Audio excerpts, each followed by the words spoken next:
오늘이 그 3.1절이죠. 원래 3.1 운동이 일어났을 때가 그때가 요일이 토요일이었다고 그럽니다.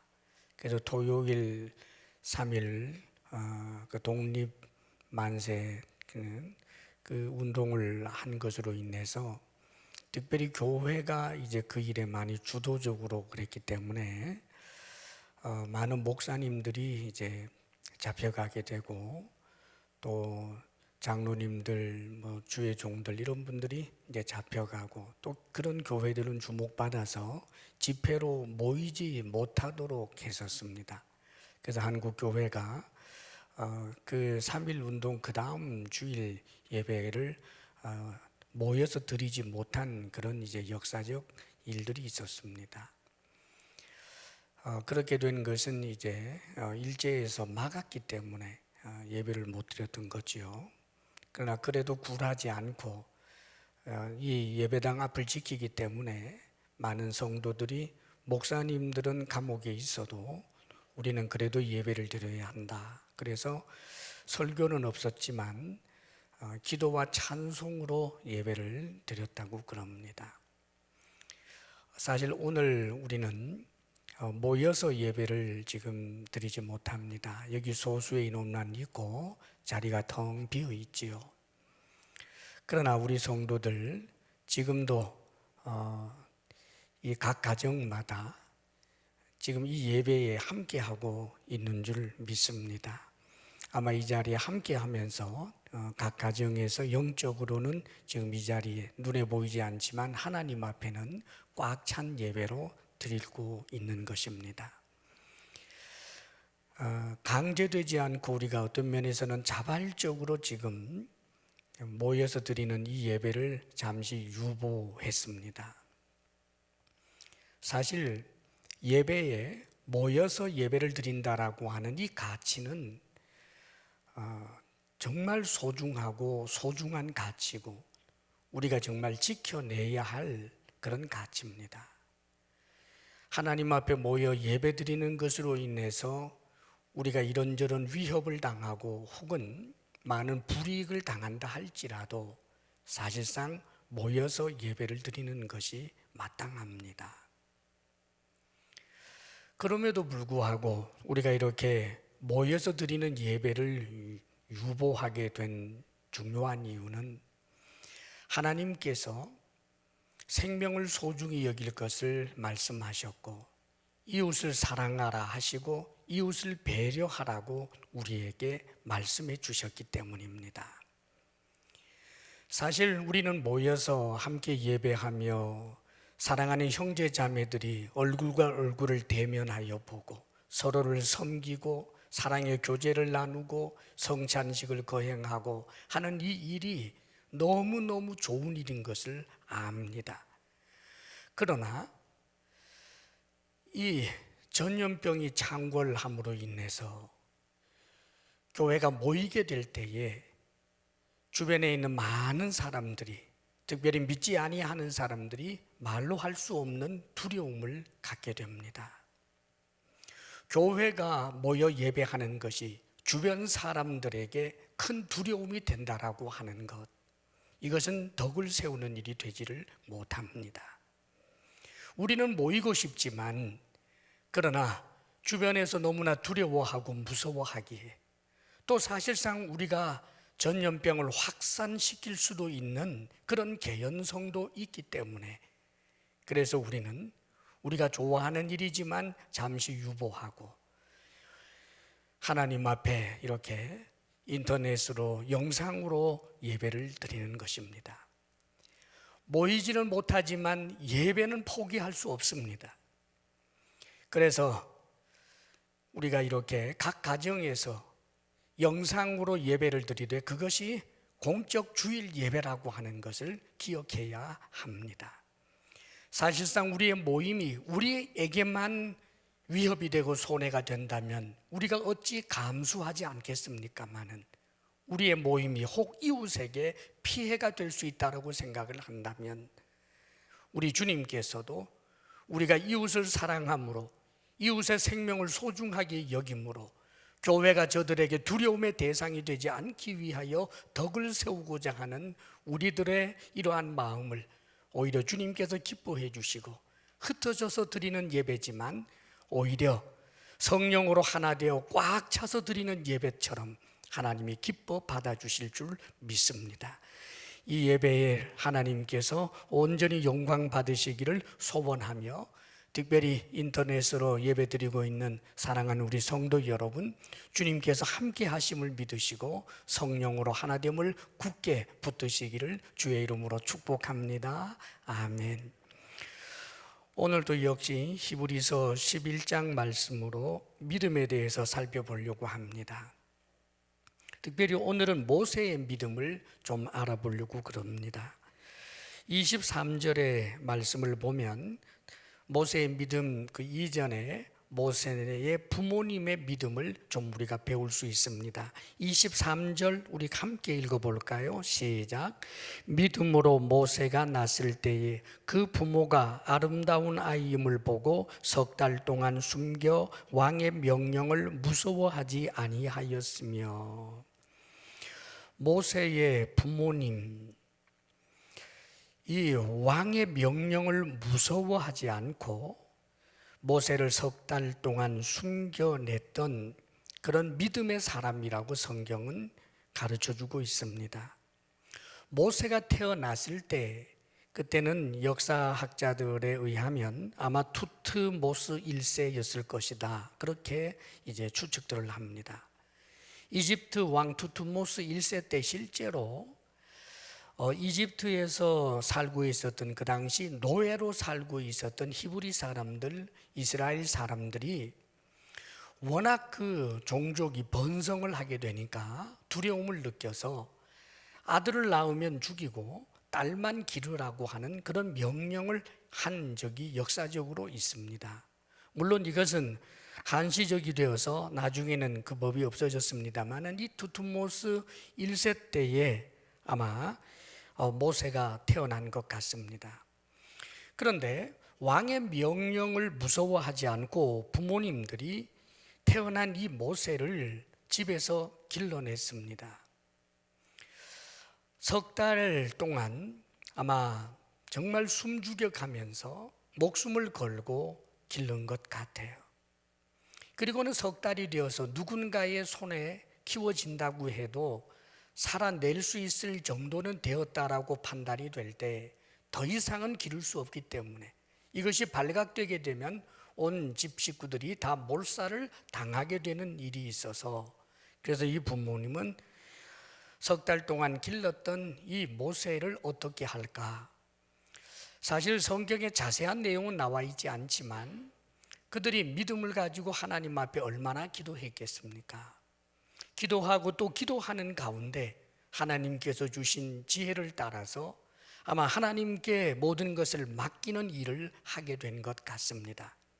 그래서 아마 노아의 방주를 생각했던지 그 방주 안에 있던 가족을 구원해 낸 것처럼 하나님께서 모세를 구해 주시기를 소원하는 마음을 담아서 갈대 상자를 만들고 물이 새지 않도록 역청과 그리고는 이 나무 진액 같은 것을 바른 다음에 거기에 모세를 집어넣고 나일강 갈대숲 사이에다가 이렇게 그 상자를 올려놓게 됩니다. 그러면서 하나님께서 이 일을 어떻게 진행하실까? 하나님을 의지하고 기대하는 마음으로 부모들은 기대하고, 거기에 이 모세의 누이 미리암이 그 상황을 멀리서 지켜보고 있었습니다. 사실 이 모세의 부모님들이 행한 이 일들, 하나님께 이 모든 것을 지금 맡기는 행위지요. 그 나일 강변에다가 태어난 지 얼마 되지도 않은 석 달밖에 되지 아니한 아이를 내어둔다는 것은 거기는 악어들도 있고 하늘에는 독수리도 있습니다. 하나님께서 진행하실 것에 대한 기대를 가지고 믿음으로 맡겼던 것입니다. 자, 그런데 놀라운 일이 일어났습니다. 의도하지 않았었는데 이집트의 공주가 아마 이것은 그들의 신앙에 따른 어떤 신앙적 의식, 그들의 어떤 종교적인 의식이었던 것 같아요. 목욕하러 나왔다가 시녀들과 더불어서 이 상자를 발견하게 됩니다. 상자를 열고 보니 그 안에 예쁜 아이가 있는데 그 아기를 보면서 바로 눈치를 채웠던 것이 성경에는 보도되고 있습니다. 아, 히브리 사람의 아이로구나. 즉 노예가 기르지 말라고 했기 때문에 산의 아이를 버렸구나. 그것을 바로 압니다. 그런데 놀랍게도 노예의 아이라는 것을 알면서도 이 모세를 보면서 말로 할 수 없는 사랑스러움, 말로 표현할 수 없는 그런 긍휼의 마음이 차오릅니다. 이 긍휼과 사랑의 마음이 얼마나 뜨겁게 타올랐던지 바로의 딸로서 이 아이를 마땅히 다시 버려야 함에도 불구하고 이 아이를 안고 어쩔 줄을 몰라 합니다. 그런데 여러분, 그때 멀리서 보고 있던 미리암이 다가와서 이렇게 얘기하죠.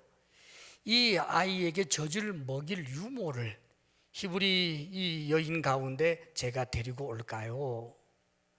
사실 이것은 마치 손바닥으로 하늘을 가리는 것처럼 너무나 뻔한 이야기입니다. 바보가 아닌 다음에야 이 여자아이가 이 갓난아이하고 어떤 혈육 관계라는 것 짐작할 수 있고, 데리고 오겠다라고 하는 유모도 이 아이의 친모일 것이다라고 하는 것을 왜 모르겠습니까마는 놀랍게도 이 바로의 공주는 그것을 허락합니다.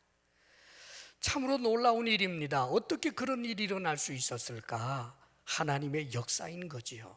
그래서 석 달 만에 이제 버려졌던 이 모세를 유모라는 이름으로 친엄마가 기릅니다. 그리고는 이 아이가 조금 큰 다음에는 궁궐에 들어가서 이제는 바로의 공주의 아들로 자라나게 되는 놀라운 일이 일어났습니다. 사실 이 모세의 부모님의 그 믿음이라고 하는 것은 어떤 면에서는 그렇게 큰 믿음이라고 할 것은 못 됩니다. 사실 그들이 가진 믿음은 무서움 가운데서 석 달은 견뎠지만 더 이상은 견딜 수 없는 믿음이었고, 그들이 가진 믿음은 어떻게 보면 두려움 가운데 있었던 지극히 작은 겨자씨만한 믿음이었지만, 그 작은 믿음으로도 무엇인가 행하게 될 때 그 믿음을 통하여 하나님께서 역사하심으로 놀라운 일을 이룬 것입니다. 사랑하는 여러분, 두렵기 때문에 이 적은 믿음이라도 포기해버렸더라면, 너무나 두렵기 때문에 그래서 아무것도 하지 않았더라면 역사는 달라졌을 수도 있습니다. 사랑하는 여러분, 때때로는 우리의 삶의 자리에서 믿음으로 행하기에 너무나 두렵고 어려운 그런 상황 속에 직면할 수도 있습니다. 그러나 내 속에 주님 앞에서 가지고 있는 작은 믿음이라도 있다면 그 믿음으로 주님 앞에 나아갈 수 있게 되기를 바랍니다. 그 작은 믿음으로라도 행하고 주를 의지하게 될 때 하나님께서는 그 겨자씨만한 믿음을 가지고서도 놀라운 일을 이루게 되는 것입니다. 결국은 모세가 나중에 큰 믿음의 사람으로 성장할 수 있게 된 것은 그 부모의 믿음이 있었기 때문입니다. 사랑하는 여러분, 특별히 부모된 이들, 자녀들에게 참으로 큰 덕을 끼칠 만한 믿음의 부모님들이 다 되시기를 주의 이름으로 축복합니다. 자, 이제 모세, 이런 부모님을 통하여 자라난 모세가 어떤 믿음의 사람이 되었는지 24절, 25절 우리에게 가르쳐주고 있습니다. 24절, 25절을 우리 함께 읽겠습니다. 시작. 믿음으로 모세는 장성하여 바로의 공주의 아들이라 칭함받기를 거절하고 도리어 하나님의 백성과 함께 고난받기를 잠시 죄악의 낙을 누리는 것보다 더 좋아하고.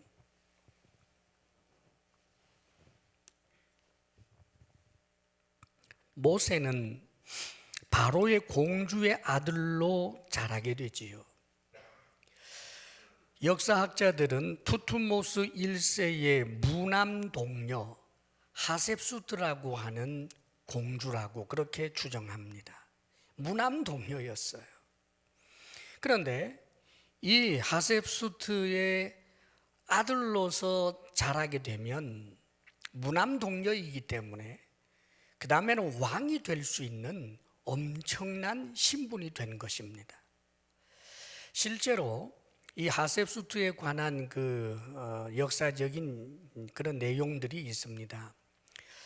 이 하셉수트는 부왕이 죽고 난 다음에 아버지 투투모스 1세가 죽고 난 다음에 이 여인도 이제 결혼을 해서 남편이 있었는데 사촌이었어요. 근데 그 사촌이 결혼하고 얼마 후에 딸만 낳게 되고 죽어요. 이 사람이 투투모스 2세입니다. 자, 그러니까 이번에는 이 하셉수트 자신이 여왕이 되겠다고 그렇게 결정을 하고 여왕의 길로 나아가는데 여기에 대한 반발이 너무 심했기 때문에 그래서 결국은 이제 자신이 그렇게 하지 않고 놀랍게도 이 양자 하나를 둬서 사위이기도 합니다. 양자로 삼아서 그 사람을 왕으로 세우게 돼요. 투투모스 3세입니다. 자, 그러니까 이런 나중에 되어진 역사적인 일을 봐도 만약에 모세가 이 바로의 공주의 아들이라고 하는 자리를 계속해서 지켜내고 그렇게 관계를 돈독하게 하고 투투모스 1세 즉 그의 이제 말하자면은 할아버지가 되는 셈이죠. 거기에도 잘하는 그런 이제 전략을 가졌더라면 그는 왕이 될 수 있는 사람이었다는 말입니다. 또 왕이 되지 못했다고 할지라도 이 하셉수트라고 하는 이 여인은 죽을 때까지 엄청난 권력자였기 때문에 늘 권력의 핵심 가운데 살면서 온갖 부귀영화를 누리며 살 수 있었던 사람이 모세입니다. 그런데 이 모세가 바로의 공주의 아들이라 칭함을 거절하고 하나님의 백성과 함께 고난받는 것을 잠시 죄악의 낙을 누리는 것보다 더 좋아했다는 거예요. 이것이 바로 모세의 믿음입니다. 모세가 가진 이 믿음이 뭘까요? 하나님의 백성과 함께 고난받는 것을 더 좋아했다는 말입니다. 이것은 모세가 단순히 애국심이나 이 민족주의 때문이라고 생각하지 마십시오. 자신이 이스라엘 사람이기 때문에 그래서 이스라엘 사람으로서 연대의식을 갖겠다라고 하는 소위 그런 민족주의에 터해서 있는 그런 마음이 아닙니다. 모세에게 있어서 자신의 백성은 하나님의 백성, 모세에게 있어서 이스라엘은 단순히 자신의 핏줄이라고만 생각하는 것이 아니라 하나님의 백성이라고 생각한 것, 그것을 잊어서는 안 됩니다. 다시 말하면 모세는 하나님의 백성으로 속해 있기를 더 원했다는 말입니다. 자, 하나님의 백성, 그 당시 지금 이스라엘 사람들은 이집트의 노예입니다. 벌레처럼 취급받고 있습니다. 참으로 업수의 여김을 당합니다. 사람 대접을 받지 못합니다. 그런데 자신은 지금 바로의 공주의 아들로서 그 자리만 지켜내게 되면 엄청난 영광의 자리인데 어찌 노예와 같은 자리로 자신을 그렇게 속하기를 원했을까? 사랑하는 여러분, 하나님의 백성이기 때문이에요. 하나님의 백성은 노예이라 할지라도 영원한 노예가 아닙니다. 하나님의 백성은 미천하고 참으로 사람들에게 혐오거리가 된다 할지라도 사실상 그들은 영광의 자리가 주어질 것이기 때문입니다. 그것을 모세는 너무나도 잘 알고 있었던 것입니다. 사랑하는 여러분, 하나님의 백성은 오늘날 교회를 말합니다. 교회가 이 시대에 얼마나 조롱받고 미움의 대상이 되고 얼마나 가치 없는 것처럼 그렇게 취급받고 있는지 모릅니다. 제가 어떤 분에게 직접 들었던 이야기입니다. 직장에서 있었던 이야기를 이렇게 말하더라고요. 직장 상사가 자신을 향해서 한 말이, 아무개 대리, 자네는 모든 것이 다 마음에 드는데 오직 하나 마음에 안 드는 게 있어. 교회 다니는 거야. 그러더라는 거지요. 똑똑한 사람이고 능력도 있는 사람이고 멋진 쾌남인데 다 좋은데 어떻게 교회에 다니는가? 납득이 되지 않는다는 거지요. 교회에 다닌다, 교인이다, 그것은 너무너무 찌질하고 너무너무 누추하고 너무너무 보잘것없고 이에 불과한 그런 존재들로 생각되는 것 아니겠습니까? 사실 지금 이 시대는 신천지로 인해서 그 문제가 더욱더 확산되었습니다. 신천지와 교회를 사실상 세상 사람들은 별로 구분하지 못합니다. 신천지도 나쁘지만 교회도 신천지와 별 다를 바 없다라고 사실 세상은 생각합니다. 교회라고 하는 존재는 없어지는 것이 좋겠다라고 그렇게 생각합니다.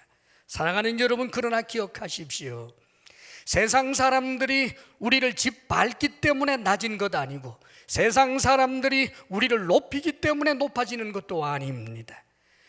교회는 하나님의 백성이고 하나님의 교회이기 때문에 이 하나님의 교회는 언젠가 찬란한 영광으로 드러나게 될 날이 오고야 말 것입니다. 그러므로 사랑하는 여러분, 우리가 하나님의 백성으로 교회에 속하여 교회의 지체가 되어 존재한다는 것은 이 세상의 그 무엇과 비교할 수 없이 소중한 가치라는 것을 잊지 마시기를 바랍니다. 내가 교회에 속하기 때문에 누군가가 업신여긴다면 업신여김을 당하십시오. 내가 교회에 속하기 때문에 불이익을 당한다면 불이익을 당하십시오.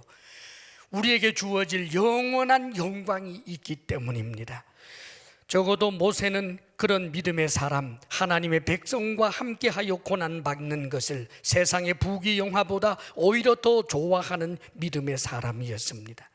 그리고 26절에 소개해 주는 말씀을 다시 한번 읽어봅니다. 26절 시작. 그리스도를 위하여 받는 수모를 애굽의 모든 보화보다 더 큰 재물로 여겼으니 이는 상 주심을 바라봅니다. 그리스도를 위하여 받는 수모를 애굽의 모든 보화보다 더 큰 재물로 여겼다. 수모가 어떻게 재물이 될 수 있습니까? 수모를 당하는데 더 큰 재물로 여겼대요. 그리스도를 위하여 받는 수모, 사실 모세는 예수 그리스도보다 1500년 전의 사람인데 어떻게 그리스도를 명시적으로 알 수도 없을 텐데 성경은 모세가 하나님의 백성을 위하여 당했던 이 고난을 그리스도를 위하여 받는 수모라고 표현을 했을까요? 그것은 그리스도와 하나님의 백성 절대로 분리될 수 없기 때문입니다. 그 당시에 모세가 부름을 받아서 했던 일은 무엇이었느냐 하면 이집트에서 노예로 있었던 이스라엘 백성들을 저 가나안까지 이끌고 가는 일이었습니다. 출애굽을 시키는 일이었고 광야 생활을 하면서도 믿음을 지켜서 결국은 가나안 땅에 들어가도록 하는 일, 이것이 바로 모세에게 주어졌던 사명입니다. 자, 그런데 여러분, 이 사명에 참여하는 것은 곧 그리스도를 위하는 일이고 여기에는 수많은 수모가 따라옵니다. 왕자로서 왕이 될 수 있었던 그런 사람이 하나님께서 주신 그 사명을 따라서 출애굽을 시키고 광야 생활을 하면서 가나안까지 가는 그 여정에 모세가 당했던 그 수모는 우리는 잘 압니다. 참으로 많은 수치를 당하고 어려움을 당합니다. 박해를 당합니다. 참으로 사랑하는 그 이스라엘 백성들에게 오히려 돌에 맞아 죽을 뻔한 일들도 있고 수많은 반역자들도 생기고 얼마나 많은 어려움과 아픔들을 겪었는지 모릅니다. 그런데 사랑하는 여러분, 오히려 이것을 큰 재물로 여겼다라고 표현해 주고 있습니다. 사랑하는 여러분, 오늘날 우리도 마찬가지입니다. 사명을 위해서 산다라고 하는 것에는 많은 수모가 있고 고난이 있습니다. 오늘 우리가 해야 할 일이 뭘까요? 여전히 우리는 출애굽을 시켜야 합니다. 이 애굽이라고 하는 세상에서 살고 있는 자신이 하나님의 백성인지도 알지 못하고 살고 있는 하나님께서 선택해 놓은 사람들이 얼마나 많은지 모릅니다. 그들에게 복음을 전하고 그들을 출애굽시켜야 합니다. 에집트에서 나와서 하나님의 백성으로 자기 자신을 드러낼 수 있도록 복음을 전하는 일을 해야 합니다. 거기에서 멈추는 것이 아니라 광야 생활, 즉 교회 생활을 통해서 결국은 가나안 땅에 잘 정착할 수 있도록 예수 믿는 사람들을 더 잘 예수 믿도록 돕는 일들을 끝까지 해야 하는 것입니다. 이것이 바로 일꾼의 길입니다. 사랑하는 여러분, 우리가 이제는 복음을 전하기가 정말 더 어려운 세상에서 삽니다. 그럼에도 불구하고 복음을 전해야 합니다. 예수를 믿고 참으로 신앙생활을 하기가 얼마나 어려운 환경 속에서 살게 될지 모르겠습니다. 그러면 그럴수록 우리는 누군가가 예수님을 더 잘 믿도록 하기 위하여 온갖 모욕과 조롱과 어려움을 겪는다고 할지라도 우리는 그 일을 감당해야 하는 것입니다. 이렇게 할 수 있는 이유가 뭘까요? 모세에게는 중요한 비결이 있었습니다. 이는 상주심을 바라봄이라. 사랑하는 여러분, 모세가 오히려 그리스도를 위하여 받는 수모, 교회를 위하여 받는 수모, 사명을 위하여 당하는 모든 수모를 애굽의 보화보다 더 큰 재물로 여겼는데 그것은 하나님께서 상 주실 것을 믿었기 때문입니다. 사랑하는 여러분, 신앙생활에 있어서 상을 기대한다라고 하는 것은 유치한 신앙이 아닙니다. 사랑하는 여러분, 우리가 수고한 것에 대한 열매가 이 땅의 것으로만 생각한다면 우리는 이 세상 사람들보다 더욱더 불쌍한 사람들일 것입니다. 하나님께서 우리에게 주시는 상은 이 세상에 속한 것이 아니라 하늘의 보화요, 하늘의 영광인 것입니다. 전날에 우리 주님께서도 십자가를 지실 때 참을 수 있었던 이유는 당신 앞에 놓여 있는 기쁨을 위하여 그렇게 십자가를 참으셨다고 히브리서 12장에서도 말씀해 줍니다. 그렇습니다. 우리 예수님도 십자가를 참은 것은 십자가를 지고 난 다음에 하나님이 주실 그 영원한 기쁨, 구원받은 백성들과 더불어 하나님 앞에서 누리게 될 그 기쁨을 생각하며 그 상을 생각하며 주님은 십자가를 참으신 것입니다. 사도 바울도 그랬습니다. 내가 선한 싸움을 싸우고 달려갈 길을 마치고 믿음을 지켰으니 이제 후로는 내게 의의 면류관이 예비되었을 것이다 라고 상에 대하여 그는 기대하였습니다. 전날에 예수님을 따르던 제자들도 우리가 주님을 위하여 재산을 버리고 모든 것을 포기하고 주님을 따라 싸우니 우리에게 무엇을 주시겠습니까? 라고 하셨을 때 우리 주님께서 그들을 책망하지 않으셨습니다. 너희들이 나와 함께 보좌에 앉아서 12지파를 다스리게 될 것이라고 상에 대해서 말씀해 주신 것입니다. 사랑하는 여러분, 이 상은 모든 이들에게 기계적으로 주어지는 것이 아닙니다. 믿음을 지켜 하나님의 백성과 연대하고 하나님의 백성, 즉 교회에 속함을 기쁘게 여기며 어떤 경우에도 교회에서 끊어지지 않는 사람, 어떤 경우에도 믿음을 지키는 사람, 어떤 경우에도 사명의 길을 걸어갈 줄 아는 하나님의 사람들에게 주어지는 것이 바로 이 상인 것입니다. 그러므로 우리 주님께서는 요한계시록을 통하여 말씀해 주셨습니다. 이기는 자에게는 내가 만나를 주겠다. 끝까지 참고 이기는 자에게는 내가 흰 돌을 주겠다. 이기는 자에게 내가 흰 옷을 입혀주겠다. 이기는 자에게 그 생명을 생명책에서 절대로 지우지 아니하고 천사와 내 아버지 앞에서 그들을 내가 시인하겠다. 이기는 자에게는 내 보좌에 함께 앉게 해주겠다. 이기는 자에게 내가 면류관을 주겠다. 사랑하는 여러분, 우리의 미래는 어떤 것입니까? 믿음을 떠나고 하나님의 백성이 아니라 세상의 부귀영화를 누리는 세상에 힘 있는 자가 되어서 하나님을 등을 돌렸을 때 이 땅에서 누릴 수 있는 보화라고 하는 것은 썩어져 없어질 보화이지만 믿음을 지킴으로 얻게 되는 그 재물은 영원히 썩지 아니하는 재물, 영광의 면류관이요 보화가 된 것입니다. 그러므로 사랑하는 여러분, 우리의 삶의 처지가 지금 아무리 힘들고 어려워도 믿음으로 인내할 수 있게 되기를 주의 이름으로 축복합니다. 하나님의 백성으로 속하기를 즐거워하고 하나님의 백성으로서 누군가를 예수 믿게 만들고 누군가로 하여금 더욱더 잘 믿도록 하기 위하여 어떤 고난이라도 감수하기를 결단할 수 있는 그런 믿음의 사람, 하나님이 주실 상을 기대할 만한 믿음의 사람들이 다 되시기를 주의 이름으로 축복합니다. 모세가 가진 믿음 가운데 한 가지 더 권면해 주고 있는 말씀이 27절 말씀입니다. 27절 우리 함께 읽어보겠습니다. 시작. 믿음으로 애굽을 떠나 왕의 노함을 무서워하지 아니하고 곧 보이지 아니하는 자를 보는 것 같이 하여 참았으며. 사랑하는 여러분, 모세는 이 왕의 노함을 직접으로 받았던 사람입니다. 이집트 왕입니다. 그 당시에 가장 강력한 군사력을 가지고 있는 왕의 비위를 맞추기는커녕 왕으로 하여금 맹렬하게 분노하게 만든 사람이 모세입니다.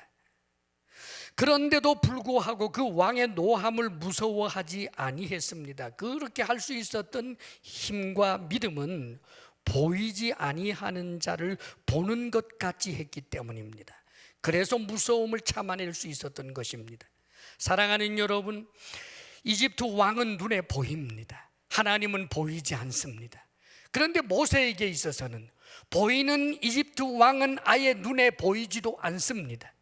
보이지 아니하는 하나님은 눈에 보이지 않지만 믿음으로 오히려 보입니다. 하나님만 보이고 이집트 왕은 보이지 않습니다. 모세의 믿음입니다. 사랑하는 여러분, 때때로 많은 사람들이 환경을 보면서 하나님을 보지 못합니다. 상황만 보면서 하나님을 보지 못합니다. 하나님을 볼 수 있는 믿음의 사람들이 되시기를 바랍니다. 모세는 그런 믿음이 있었습니다. 사랑하는 여러분, 우리가 잘 아는 대로 요셉이 눈에 보이는 보디발의 아내의 진노보다는 눈에 보이지 않았지만 하나님을 보는 것처럼 생각하여 하나님의 눈앞에서 자신이 죄를 범할 수 없노라고 했습니다. 사드락 메삭 아벳느고도 느부갓네살 왕의 진노가 있지만 그 왕의 진노가 눈에 보이지만 그러나 더 크게 보이는 것은 눈에 보이지 아니하는 하나님이 믿음으로 보였기에 하나님께 맡기고 하나님이 자신들을 저 풀물불에서 건져주시지 않는다 할지라도 눈에 보이지 아니하는 하나님을 보는 것처럼 하여 하나님의 뜻에 맞출 것을 결단하며 살았습니다. 사랑하는 여러분, 이 시대는 진정한 믿음의 사람을 요구하는 시대입니다. 지금 이 시대가 계속되면 알곡과 쭉정이로 구별될 것입니다. 사랑하는 여러분, 모여서 예배할 때는 믿음이 있는 처럼 했지만 흩어져서 예배할 때는 하나님을 경외할 수 없다면 그가 정말 믿음이 있는 사람이겠습니까? 세상 시대와 풍조를 따라서 교회가 찬양을 받을 때는 교회 오는 것을 즐거워했지만 이 시대가 교회를 미워할 때는 교회를 떠나는 자라면 그가 정말 믿음이 있는 사람이겠습니까? 믿는 사람들이 되시기를 바랍니다. 목숨까지 다하는 믿음의 사람들이 되시기를 바랍니다. 한 사람 한 사람이 모세가 되고 요셉이 될 수 있기를 바랍니다. 믿음으로 승리하시기를 주의 이름으로 축복합니다. 기도하겠습니다. 아버지 하나님, 이 시대가 우리가 하나님을 예배하는데도 어렵고 아버지여, 이 시대 상황들이 많은 면에서 교회를 부끄럽게 여길 만한 그런 모습들이 있지만 아버지 하나님, 교회의 지체가 되고 하나님의 백성이 되며 하나님의 일꾼이 되기 때문에 당하는 모든 수모와 고난이 있다면 하나님께서 주실 상을 기대하며 어떤 경우에도 보이지 아니하는 하나님을 보는 것처럼 믿음으로 참고 견디는 하나님의 사람들이 되게 하여 주옵소서. 예수님 이름으로 기도하옵나이다. 아멘.